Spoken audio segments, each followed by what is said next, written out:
किसी भी दूसरे देश जाने के लिए वहाँ के वीजा नियम और प्रक्रिया बेहद सख्त है। खासकर सुरक्षा के लिहाज से कई देश माइग्रेंट यानी कि प्रवासित लोगों के उनके देश में आने से ऐतराज जाहिर करते हैं। लेकिन इस मामले में ऑस्ट्रेलिया ने एक नया मौका युवाओं को दिया, जहां वो बिना झंझट के और बेहद आसानी से वीजा पा सकते हैं, वो भी स्पेशल कैटेगरी के तहत, लेकिन कई जरूरत शर्तों के साथ। अब तक वर्क फ्रॉम होम की सुविधा थी और अब तो वर्क एंड हॉलिडे वीजा की सुविधा मिल गई है। इसे बैकपैकर वीजा भी कहा जा रहा है। भारतीय पासपोर्ट धारक को काम चलाऊ अंग्रेजी आनी चाहिए या फिर उस देश में पहुंचकर रहने खाने का खर्च पूरा करने लायक इंतजाम हो, साथ ही सेहतमंद हो और कोई क्रिमिनल रिकॉर्ड ना हो। भारत से आने वाले आवेदकों को अपनी सरकार के सपोर्ट का सबूत नहीं देना होगा। ऑस्ट्रेलियाई गृह मंत्रालय के मुताबिक भारतीय नागरिकों के लिए एक लॉटरी सिस्टम होगा। उम्मीदवारों को आवेदन देते हुए रजिस्ट्रेशन कराना होगा।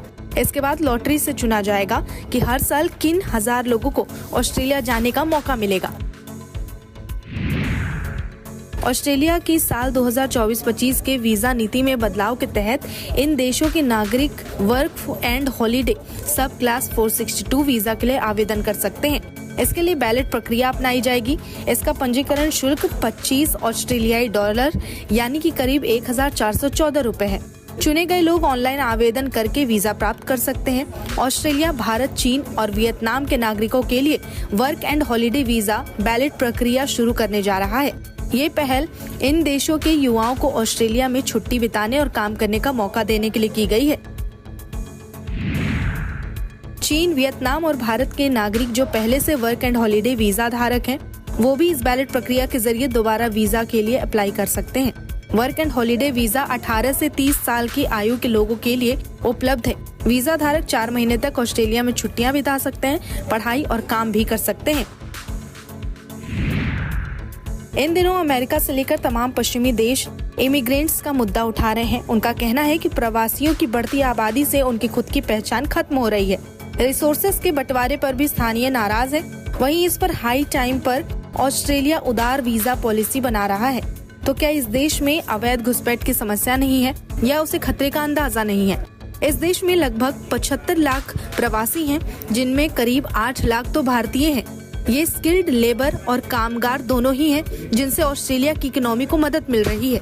लेकिन यहाँ भी अवैध घुसपैठ हो रही है। वहाँ डिपार्टमेंट ऑफ होम अफेयर्स के मुताबिक 1 लाख से ज्यादा लोग अवैध तौर पर रह रहे हैं। साल 2018 में इनकी संख्या 60,000 के आसपास थी, यानी ऑस्ट्रेलिया भी इससे बचा हुआ नहीं है। Australia India economic cooperation and trade agreement के तहत ये फैसला लिया गया। ये समझौता साल 2022 के आखिर में लागू हुआ था। इसके तहत ऑस्ट्रेलियाई एक्सपोर्ट पर 80% तक शुल्क खत्म कर दिया गया। साथ ही कई दूसरे क्षेत्रों में आपसी मदद को बढ़ावा दिया गया। नया वीजा प्रोग्राम अब उसी समझौते का एक हिस्सा है। इसका मकसद दोनों देशों के रिश्ते मजबूत करना और कल्चरल एक्सचेंज है, यानी युवा वहां जाकर स्थानीय परंपराओं, कल्चर को करीब से देख सकें, साथ ही इंटरनेशनल मार्केट को समझ सकें। ट्रैवल करते हुए वो स्थायी तौर पर काम भी कर सकते हैं ताकि रोजाना के खर्चे निकाल सकें।